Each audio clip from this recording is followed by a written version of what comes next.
everyone, Les from Comfortable Shoes Studio here, and I'm going to do another art journaling video. This time I'm going to use my Target setup, so the Target journal, the Bic pens, and then the brush pens.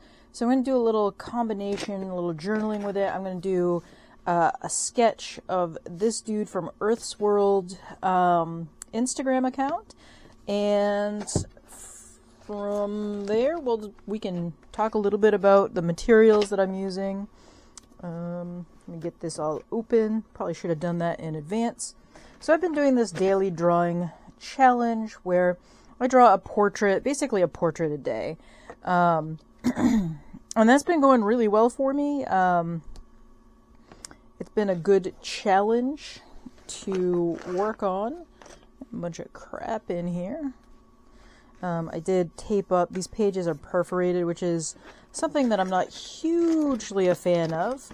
But it is a unfortunate...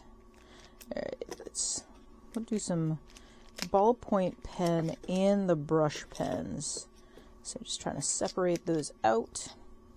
I'm going to do my usual sketching style of not particularly realistic. I'm going to start with the black, and then I'll use the Bic pens first, and then add to it with some more of the Bic, and then I'll use the brush markers there at the end.